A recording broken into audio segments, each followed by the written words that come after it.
은혜 받으실 하나님의 말씀은 히브리서 11장 1절로 3절입니다.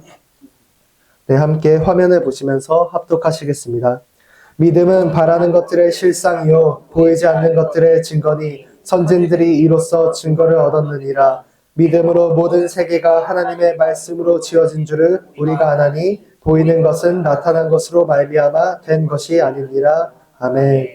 네, 이제 함께 봉독하신 말씀을 근거로 한정원 담임 목사님께서 믿음으로 세워진 순복음 열린 우리들의 교회라는 제목으로 생명의 말씀을 전해주시겠습니다. 할렐루야. 하나님의 은혜가 넘쳐나기를 주의 이름으로 소원합니다. 지난 주일날 병원에 입원해서 설교 준비를 이제 병원에서 수요, 금요, 주일 여러 가지 것들을 이제 생각하면서 앞으로 이어지는 주일은 말씀을 근거로 우리 교회 창립 때까지 해당되는 말씀을 해야 되겠다 해서 기도하면서 이제 본문을 정하고 설교 제목을 잡았는데 오늘은 믿음으로 세워진 순복음 열린 우리들의 교회다. 다시 말하면 우리 교회는 인간의 생각으로 세워진 교회가 아니라 하나님께서 만세 전부터 계획하시고 작정하셔서 세워주신 교회다. 그래서 여기도 세웠다 이 단어는 마가복음 3장 14절에 예수님께서 제자들을 세웠다 했을 때 쓰였던 단어 포이에오를 생각했거든요. 이때 그 세우다라는 뜻은 어떤 뜻이냐면 부족하고 연약하지만 하나님께서 만들어주신다 이 뜻을 가지고 있어요. 따라서 우리 열린 우리들의 교회가 세상이 보기에는 조금 부족하고 연약하고 작다 할지라도 하나님이 보시기에는 결코 그렇지 않다. 주님께서 부족한 것은 채워주시고 강건하게 하시고 만들어주셔서 이 마지막 때에 하나님의 은혜 가운데 승리하게 해 주실 것이다.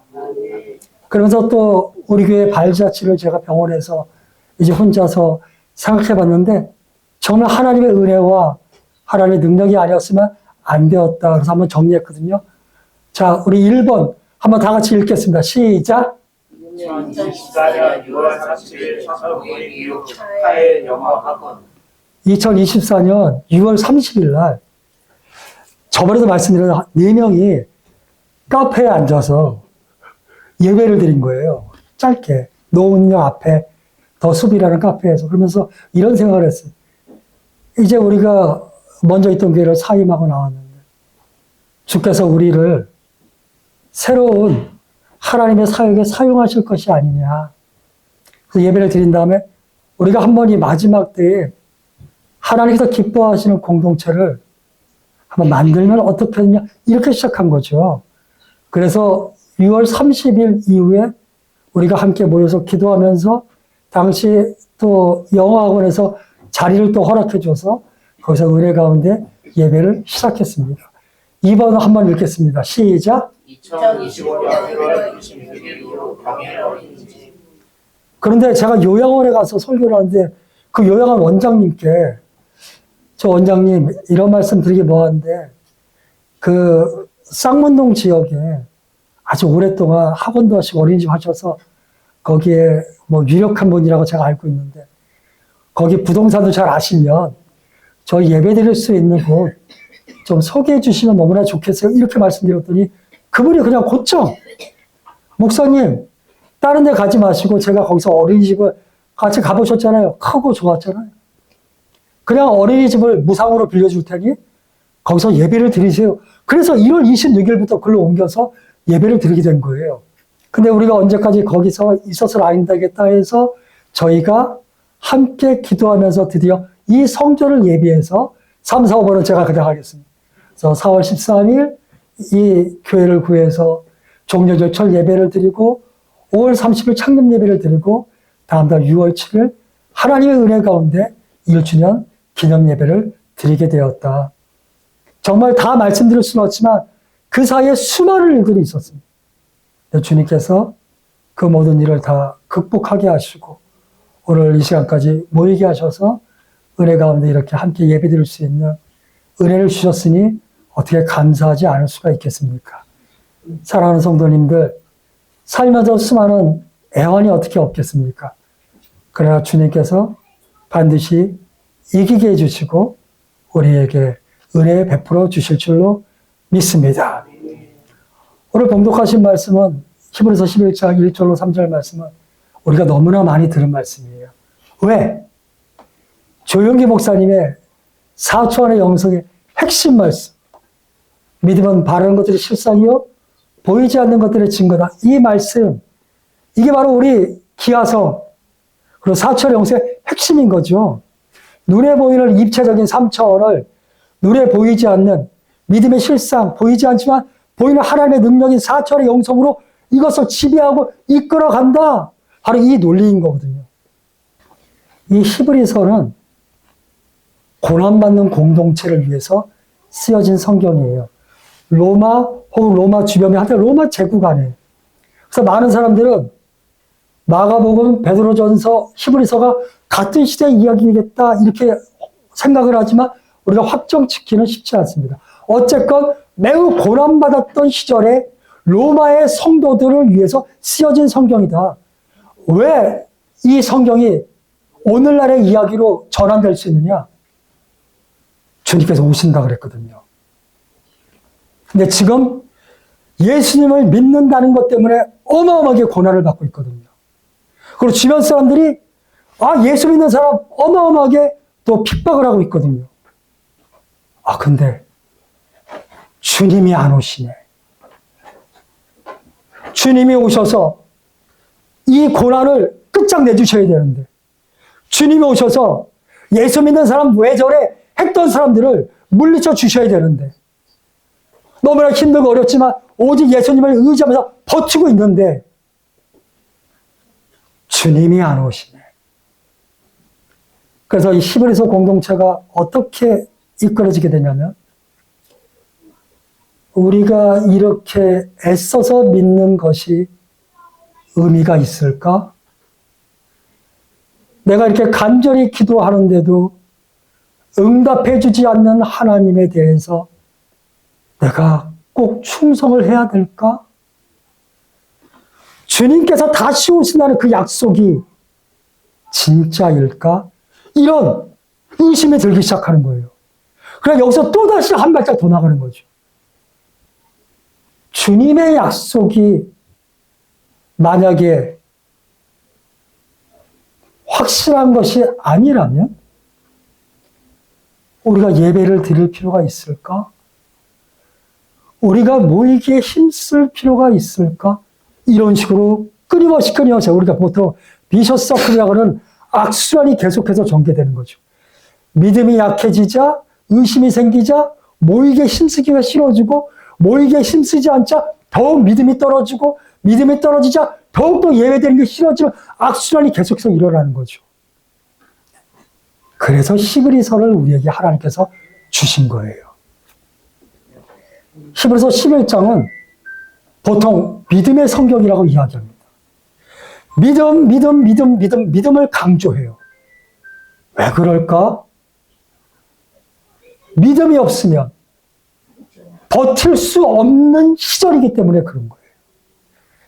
믿음이 없으면 정말 억지로라도 믿음을 주입시키지 않으면 너무나 힘든 세상, 너무나 의심이 막 올라오는 세상, 너무나 정말 하나님에 대한 그 원색적인 믿음이 퇴색되는 그 시절이었기 때문에 하나님께서 우리에게 히브리서를 주신 거예요.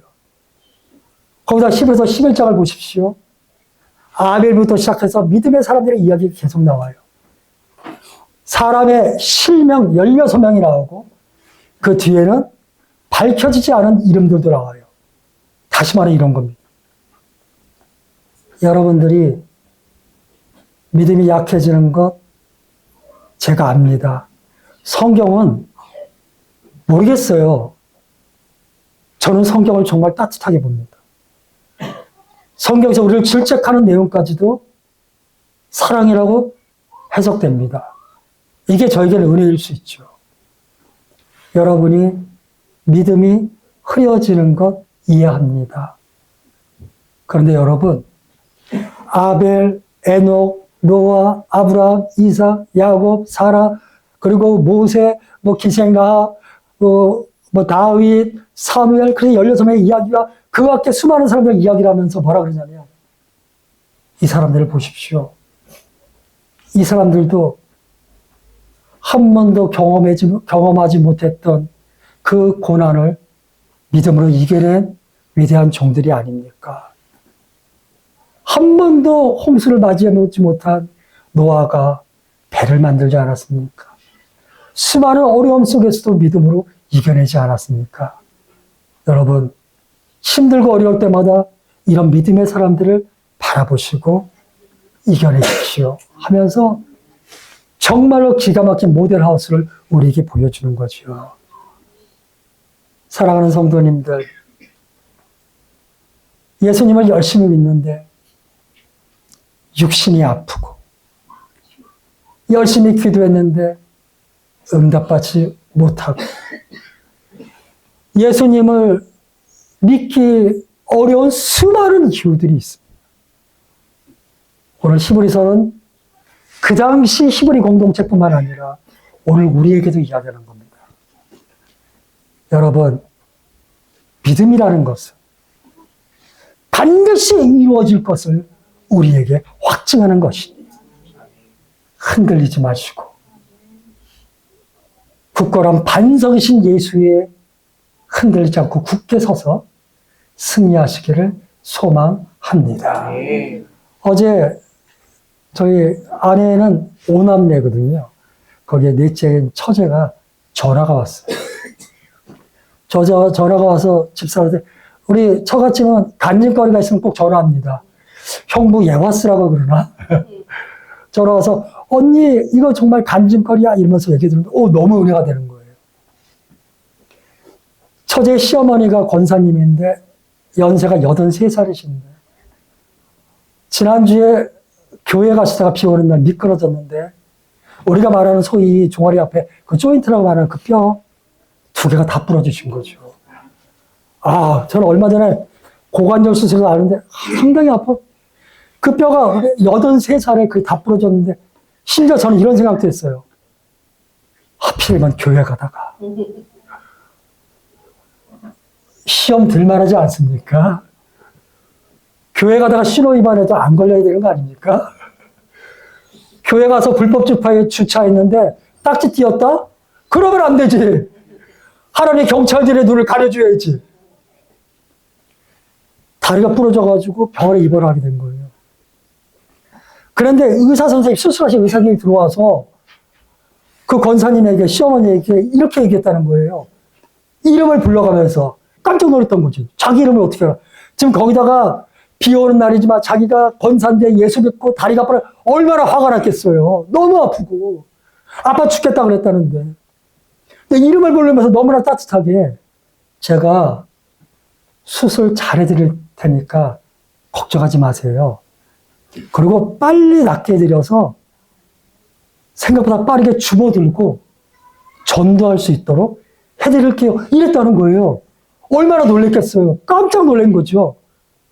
그래서 그 이유가 뭔가 알아봤더니 처제가 자기네 교회 중보기도에다가 시어머니가 다리가 부러져서 너무나 힘든데 입원해서 수술한다. 병원 이름까지 써가지고 그 의사에게 하나님의 치유의 능력이 임하게 해달라고 기도 제목을 올렸는데 그 병원 원장 부인이 그 교회 성도였던 거죠.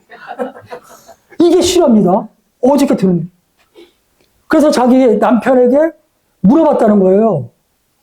이런 환자가 있냐? 수술하자. 맞다. 내가 수술한다. 당신 책임지고 하나님께 영광 돌릴 수 있도록 수술 잘해라. 그리고 위로해줘라. 그 사명 받들고 들어가서 권사님 제가 수술해드릴게요. 그랬다는 거예요. 그 말에 너무나 기분 좋아서 2주 지나서부터 재활한다 그랬다는데 어제부터 재활 시작했다는 거예요. 3일부터. 그리고 기분이 좋아서 그랬는지 어쩐지 모르겠지만 이거 믿음 없는 소린가? 하나도 안 아프다는 거예요. 하나님 살아계신 거 아닙니까? 지난 금요일 날 예전 청년부 청년이 이제 결혼했는데 왔어요. 와서 저에게 이렇게 얘기했어요. 무슨 일을 하려고 하는데, 기도를 하고 하는데 이게 하나님의 응답인지 아닌지를 자기가 너무 헷갈려서 괴롭다. 또 제가 그랬어요. 이 세상에 예수 믿는 우리도, 목사인 나도 모든 것에 정답을 들고 일을 진행하거나 길을 가지 않는다. 최대한 세상의 법에 어긋나지 않게, 최대한 하나님의 뜻에 맞다고 자기 믿음 안에서 인정되는 선에서 기도하고 믿고 전진해 나가면 주께서 지켜주시고, 좀 아니면 이렇게 틀어서라도 그 길을 만들어 주실 게 아니냐. 홍해도 마찬가지입니다. 늘 제가 말씀드리지만 너무나 많은 사람들이 홍해는 갈라져야 된다고 착각을 해요. 왜 굳이 가릅니까? 배가 있으면 배를 타고 건너가면 되지. 왜 굳이 가릅니까? 차편이 있으면 차를 타고 돌아가면 되지. 그 시절에는 홍해를 갈라야만 됐기 때문에 갈른 거예요. 중보기도 마찬가지입니다. 능력이 넘쳐나는 그 중보기도도 내가 바라고 오라는 뜻이 아니어도 상관없습니다. 하나님이 사람을 통하여서 내가 알지 못하는 그 어떤 일을 통하여서도 그 일을 이루어주시면 되는 겁니다. 사랑하는 성도님, 믿음을 붙잡고 살아계신 하나님을 의지하여서 승리하는 우리 모두가 되기를 주의 이름으로 축원합니다. 오늘의 첫 번째, 상 주시는 하나님을 믿는 신앙. 히브리서 11장 6절 말씀. 다 같이 한 목소리로 합독합니다. 믿음이 없이는 하나님을 기쁘시게 하지 못하나니 하나님께 나아가는 자는 반드시 그가 계신 것과 또한 그가 자기를 찾는 자들에게 상 주시는 이심을 믿어야 할지니라. 아멘. 오늘 성경은 저에게 이렇게 말하는 겁니다. 여러분들이 예배를 드리는데 수많은 의심과 회의, 그리고 불만, 이런 모든 것이 있을 수 있죠. 그러나 그런 것을 가지고 하나님께 나오는 것은 합당하지 않습니다. 굳이 그런 모든 것이 있다면 오늘 예배를 드리면서 다 털어버리십시오. 오직 믿음, 여기서 믿음은 피스티스, 기적을 끌어오는 하나님의 능력을 내 삶으로 끌고는 촉매자를 이야기하지 않습니다. 여기서 믿음은 내 삶이 힘들어도 하나님이 살아계심을 신뢰하는 겁니다. 하나님이 나를 살아가여 주심을 믿는 겁니다. 그 믿음이지요. 오늘 주님께서 나를 이 예배 자리로 불러주셔서 은혜를 주실 거라는 확신. 그냥 왔다 거둬 돌아가지 않고 반드시 은혜를 주시고 응답해 주신다는 그 신뢰. 그것을 가지고 하나님께 나오면 하나님께서 기뻐하시고 반드시 축복해 주실 것이다. 너무나 막 믿음이 어려운 거예요. 사실 그렇지 않습니까?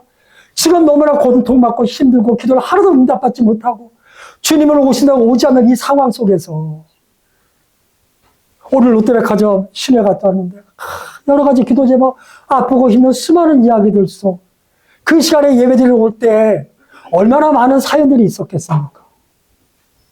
그런데 하나님이 살아계신 것과 이 예배드리는 것을 주님은 다 아시고 하나님께 예배드리는 것 공짜가 아니라는 것을 우리가 믿고 나오면 주님께서 반드시 상 주신다는 것을 알게 되기를 주 이름으로 소원합니다. 상 받기 원하여 나는 주께서 주신 상을 받을 거야. 그거 나쁘다고 저는 생각하지 않습니다. 그 상급은 구원의 상급이고 은혜의 상급이고 이 세상을 버티게 하는 힘이란 말입니다. SNS를 보면 이 어버이날에 제 카카오톡 쭉 보면서 딴 사람들 그 사연들이 막 사진 올라오잖아요. 너무 재밌어요. 부모님들이 참 소박해. 어버이날이라고 너무 기뻐서 올리는 사진들 보면 뭔지 아세요? 자녀들이 써준 편지 몇 줄, 그리고 카네이션, 엄청난 선물 사진 본 적이 없네. 애들이 투박하게 쓴 글씨, 할머니 사랑해요. 그거에 그냥 할머니들이 애들이 그 얼마 되지도 않는 카네이션. 그것도 돈 주고 산 거라 뭐 만들었거나 상관없는. 그런데 너무 기쁜 거죠. 하나님께 대단한 걸 해야 하나님 기뻐하신다는 생각을 내려놓으세요. 오늘 예배드리는 이 자체가 주께 드리는 카네이션 아닙니까? 오늘 예배 찬양하는 거 힘들고 어렵지만 아유 가기 싫지만 그래도 가야지. 그 마음 살아계신 걸 믿기 때문에 나온 그 의지 그게 바로 믿음으로 우리를 세워가는 여러분 한 분 한 분이 열린 우리들의 교회니까 우리 성도님들 통하여 우리 교회가 든든히 서가는 놀라운 역사가 있게 될 줄로 믿습니다. 네. 오늘의 두 번째 예수님만 바라보는 신앙. 다시 말하지만 너무 힘든 거예요. 정말 예수 믿기 너무 힘들었어요. 히브리서 10장 보면 이렇게까지 나옵니다. 너희가 아직은 죽기까지는 고난받지 않았으나 너무나 고통받고 있다. 다시 말하면요. 주께서 하신다. 전 그런 것 같습니다. 내가 너무 힘든 걸 주께서 모르신다? 이거 너무 섭섭할 것 같아요. 근데 전지전능하신 창조주 엘로힘, 모든 것을 다 하실 수 있는 그분이, 나를 살아가시는 그분이 내 삶을 아신다? 그러면 어마어마하게 위로가 되고 나는 반드시 이긴다는 확신이 되는 거죠. 그분이 오늘 우리에게 이렇게 말씀하시는 거예요. 믿음의 지요 온전케 하시는 예수를 바라봐라. 12장 2절 말씀. 다 같이 한 목소리를 봉독하겠습니다. 믿음의 주요 또 온전하게 하시는 이 예수를 바라보자. 그는 그 앞에 있는 기쁨을 위하여 십자가를 참사 부끄러움을 개의치 아니하시더니 하나님 보좌 우편에 앉으셨느니라. 아멘. 쉽게 해석할게요. 믿음을 창조하시고 이렇게 해석됩니다. 다시 말하면 예수 그리스도를 믿으면 하나님의 자녀가 되는 그 법칙을 만드신 분, 십자가에 죽으시고 부활하신 분. 그리고 우리가 믿어요 하지만 늘 부족하지만 그 믿음을 십자가의 승리로 온전하게 채워주시는 분. 따라서 어떤 부족함이 있다 할지라도 나는 부족하지만 예수님을 신뢰합니다는 그 신앙 고백 속에서 우리를 끝까지 끌고 가시는 분. 그 예수를 바라보십시오. 주님을 바라보는 거 쉬운 거 아닙니다. 수많은 문제들이 내 옆에 다 산적해 있는데 그 너머에 있는 믿음의 주를 바라본다? 쉬운 거 아닙니다. 하나님께 초점을 맞춘다? 쉬운 거 아닙니다. 초점이 맞아야 표적에 명중시키고 은혜를 받을 수 있지 않겠습니까? 우리가 교회를 다녀도 정확히 시선을 예수께로 맞춰야 돼요. 그래야 고난을 극복하고 주님을 바라볼 수 있어요. 삶의 수많은 문제들이 뭐라 그러냐면 이거 아니지 않냐? 예수님 살아계시지 않은 거 아닐까? 이런 목소리와 수많은 이야기들이 막 눈에 보이고 들리고 그 내 안에서는 요동칠 때가 있어요. 그럴 때마다 제가 좋아하는 말인데 예수 피! 원수마귀를 물리치고 시선을 주님께로 딱 고정시켜서 흔들리지 않는 우리 모두가 되기를 주님으로 소원합니다. 우리가 고난의 한가운데 들어가면 그 고난의 방 속에 들어가면 온갖 슬픈 이야기만 우리를 둘러싸는 거죠. 저도 힘든 건 힘듭니다. 저도 막 헷갈릴 때 많습니다. 근데 이를 악물고라도 시선을 주님께 맞춰야 돼요. 그리고 듣지 않을 말은 듣지 않게 귀를 막고 주님과 동행하는 우리 모두가 되기를 주 이름으로 소원합니다. 그런데 더 중요한 건 그 주님이 누구냐는 거죠. 그 앞에 있는 기쁨, 즉 구원받는 성도들의 기쁨을 위하여 하나님이 하늘 보좌 버리시고 십자가를 참으사 수많은 사람들이 모욕하는 그 부끄러움을 이겨내시고 개의치 않고 승리하셨다.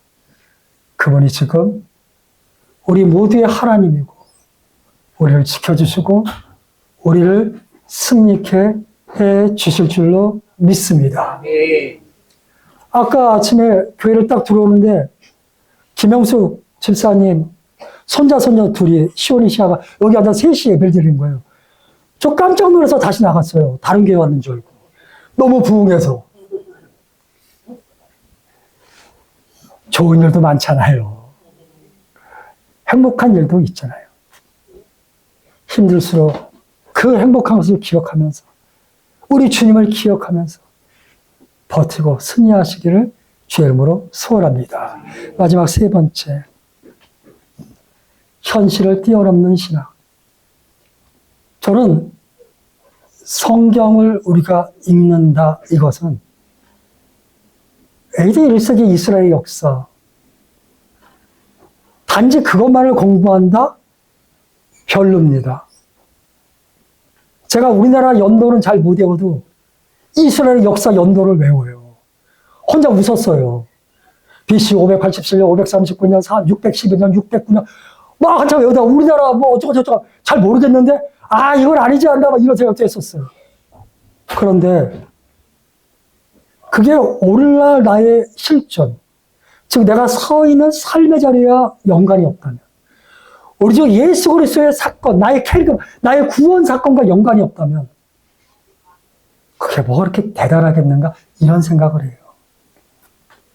히브리서를 읽을 때 히브리서 되게 은혜가 돼 막 거기서 끝난다면 저는 조금 별로다. 오늘의 이야기가 돼야 돼. 오늘의 이야기. 나의 이야기. 초등학생은 초등학생이 느껴지는 이야기. 중학생은 중학생이 느껴지는 이야기.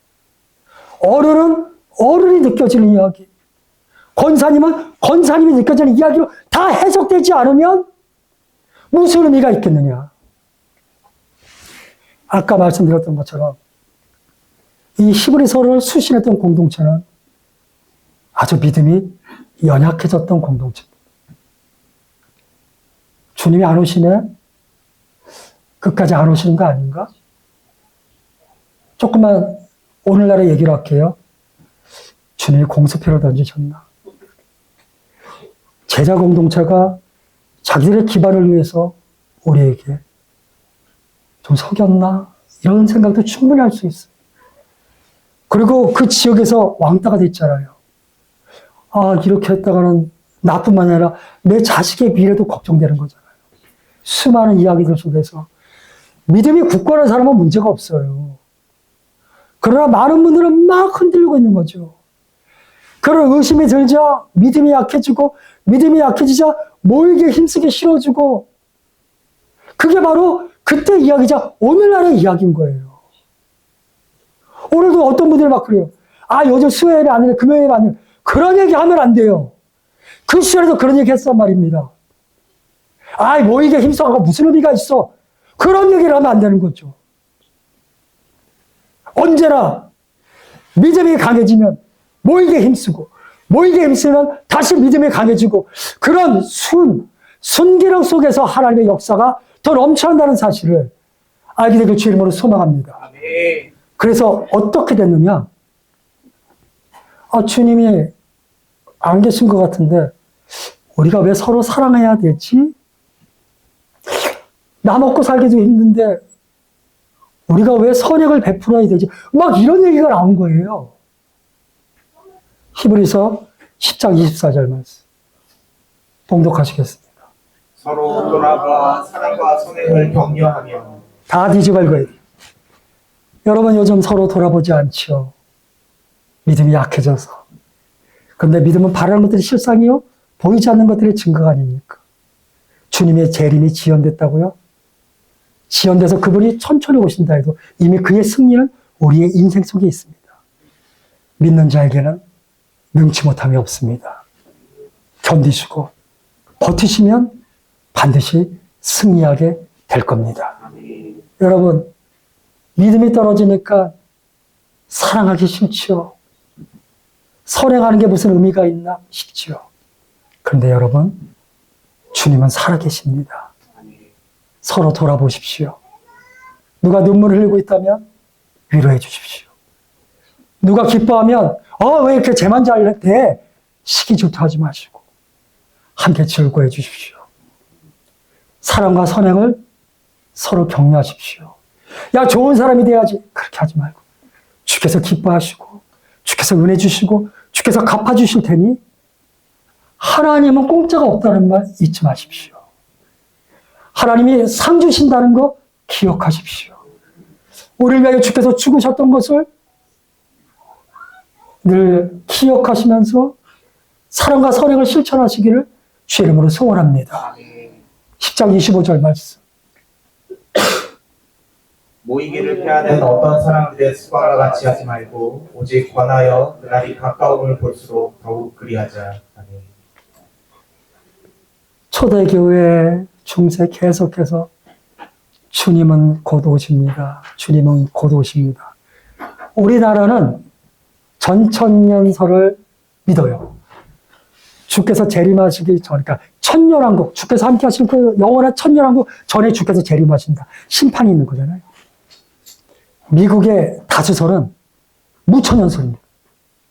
우리나라는 선교사들이 전천년설을 믿는 선교사들이 와서 세대주의, 심지어는 그런 사람들이 와서 기독교를 전파했기 때문에 우리는 막 예수 믿고 회개하자 주께서 오시기 전에 막 이런 신학이지만 미국은 좀 달라요. 무천년설이 대다수예요. 왜? 너무 먹고 살기 편하잖아요. 주님이 벌써 오신 것 같은 거예요. 그래서 천년왕국 전에 주님이 와서 심판, 이러한 순서가 너무 오히려 버거운 거예요. 지금이 천년왕국 하나님의 은혜가 넘쳐나는 시대다. 이렇게 해석하기도 해요. 근데 잊지 마십시오. 그랬거나 말았거나 주님은 반드시 오시고 그 주님의 오심을 기억하는 우리들은, 늘 믿는 우리들은 오늘의 삶에 최선을 다합니다. 모이게 힘쓰십시오. 기도하십시오. 아까 했던 간증은 수지, 정자독에만 있는 이야기가 아니라 오늘 노원구에서도 일어나는, 자기들 마포 사나? 아니 저기 노량진 사나? 구로야? 구로아리랑이 생각나요. 구로에서도 일어나는 이야기. 세상 어디서도 일어나는 이야기라는 사실을 기억하시고 그 모든 일을 다 이루시는 총합, 그 아름다운 승리 이야기가 순복음 열린 우리들의 교회라는 사실을 기억하면서 힘들고 어려우면 더 믿음이 약해질 것 같으면 더 믿음을 붙잡고 승리하는 우리 모두가 되기를 주의 이름으로 소원합니다.